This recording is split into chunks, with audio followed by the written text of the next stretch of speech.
마더와이즈 지혜 첫째 주 첫째 날입니다. 생명을 받아들이기. 기도로 시작하기. 주님, 주님을 예배하기 위해 주님께 나아갑니다. 주님은 위대하시며 찬양받기에 합당한 분입니다. 주님께 제 마음을 엽니다. 말씀으로 저를 가르쳐주세요. 외울 말씀. 입을 열어 지혜를 베풀며 그의 혀로 인애의 법을 말하며. 잠언 31장 26절. 내 친구가 최근에 스쿠버 다이빙 사고를 당했다. 잠수를 하던 중 보호 마스크로 산소가 공급되지 않았다. 그래서 친구는 깊은 바닷속에서 동료에게 손을 뻗어 산소를 나누어 마시려고 했다. 그러나 동료의 비상 공기 조절기가 말을 듣지 않자 그는 친구에게 자신의 예비 산소를 들이마시게 했다. 처음 2번을 마셨을 때는 공기가 아니라 바닷물만 들어왔다. 공기 조절기가 뒤집어진 것이다. 둘이서 바로 세워보려 계속 노력했지만 바닷물만 더 마실 뿐이었다. 친구는 물속으로 가라앉기 시작했고 의식이 점점 희미해졌다. 바로 그때 강한 팔이 친구를 붙잡더니 공기 조절기를 바로 세워 그의 입으로 집어넣었다. 마침내 깨끗한 공기가 친구의 폐에 들어오기 시작했다. 다이빙은 신뢰를 구축하는 스포츠다. 강한 팔이 친구를 감싸지 않았다면, 생명을 건 동료의 공기호흡기가 없었다면 친구는 아마 그날 죽었을 것이다. 자녀를 양육하는 일은 우리가 누릴 수 있는 가장 놀라운 축복 가운데 하나지만 감당하기 벅찬 것도 사실이다. 때로 깊은 바닷속으로 가라앉고 있는 듯한 기분이 들 수도 있다. 경건한 여성, 아내, 엄마가 되어야 한다는 과도한 압박감에 눌려 도망치고 싶을 때도 있을 것이다. 아직 어린 자녀를 두었건 10대나 성인이 된 자녀를 두었건 간에 이따금 지혜롭지 못한 엄마라는 자괴감에 시달릴 수도 있다. 그러나 하나님은 우리의 기분을 알고 계시며 지금 이 땅을 사는 우리에게 언제나 생명의 근원이 되어주신다. 성경은 우리를 위한 기쁜 소식으로 가득 차 있다. 우리가 물속에 빠지지 않고 수면 위로 고개를 들 수 있도록 도와주실 것이다. 몸속으로 생명을 들이마시기 위해 호흡기가 필요했던 친구처럼 에베소서 1장 3절은 하나님이 우리에게 영적 생명의 호흡을 불어넣어 주신다고 말씀한다. 또한 하나님이 부르신 모든 일을 할 수 있도록 그리스도 안에 있는 모든 신령한 복을 주셨다고 말한다. 신령한이라고 번역된 말은 그리스어로 푸뉴마티코스이다. 이 말은 푸뉴마에서 왔는데 숨을 쉬다 또는 입김을 불다 라는 의미다. 하나님이 아담에게만 생명을 불어넣어 주신 것이 아니다. 지금 우리에게도 영적인 생명을 불어넣어 주고 계신다. 그분은 영원한 팔로 우리를 붙들어 영적인 폐에 그분의 생명을 채워주신다. 하나님은 우리가 그분의 음성을 듣고 깨달을 수 있도록 말씀해 주신다. 하나님이 우리에게 그분의 뜻을 전하시는 주요 통로는 말씀이다. 말씀을 통해 우리가 그분의 단단한 터 위에 뿌리를 내리고 자리를 잡게 하신다. 굳게 심어진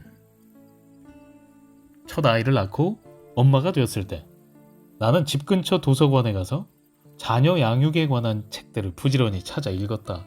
나는 그리스도인이었지만 집 책꽂이에 꽂아둔 성경책들에는 먼지가 수북했다.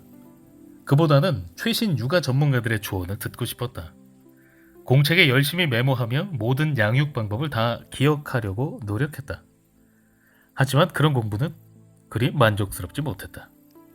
이론상으로는 그럴듯해 보였지만 그 조언들을 따라 2-3년 동안 집에서 아이들을 키우며 애쓸수록 좌절감만 더 커질 뿐이었다.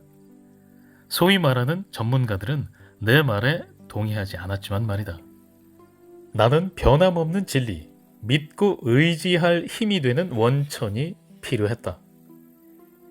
죄인의 길에 서다 해서 서다는 자신의 입장을 고수하다, 태도를 고집하다, 계속하다, 거주하다, 뜻이다. 길은 습관, 방식, 삶의 방향, 성품 등을 의미한다. 죄인이란 누구나 알다시피 하나님께 반역하는 자라는 뜻이다. 그러므로 죄인의 길에 선다는 뜻은 습관적으로 반역의 길을 선택한다는 의미다. 자녀 양육과 관련된 중요한 문제들의 해답을 하나님이 아닌 다른 곳에서 찾으려 노력했을 때 나는 세속적인 상담의 한계로 겪었던 좌절을 다시 한번 겪어야 했다. 생명을 주시는 하나님 말씀. 우리는 하나님 말씀을 즐거워하고 묵상해야 한다. 즐거움이란 무엇인지 음식을 예로 들어보자. 가장 좋아하는 음식을 먹을 때 우리는 한 입 음미하며 먹는다. 여호와의 율법 혹은 성경 말씀이 바로 그런 음식과 같다. 평강과 소망, 축복의 길을 가려 하는 사람에게 말씀은 가장 달콤하고 향기로운 진미다. 하나님 말씀은 우리가 가장 좋아하는 맛있는 음식과 같다.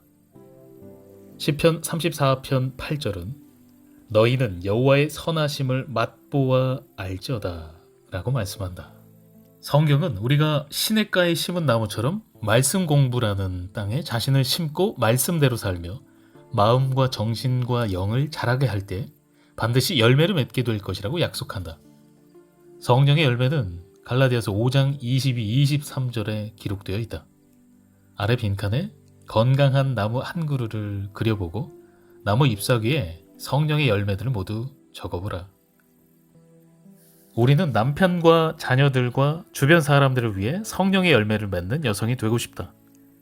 힘든 상황에서도 한결같이 사랑과 기쁨이 넘치고 혼란 속에서도 평안을 잃지 않는 어머니가 되기를 원한다. 오래 참고 온유하며 친절하고 상냥하며 성실한 사람이 되기를 원한다. 그리고 무엇보다 우리는 절제하기를 원한다. 과연 불가능한 일일까? 그렇다. 자신의 힘만으로, 자신의 지식과 의지만으로 이런 여성이 되는 것은 불가능하다. 그러나 감사하게도 우리는 자신의 힘으로 이 모든 것을 이루려고 애쓸 필요가 없다. 하나님 말씀을 통해 그리스도의 생명과 지혜를 얻을 때 우리는 성령의 열매를 맺을 수 있다.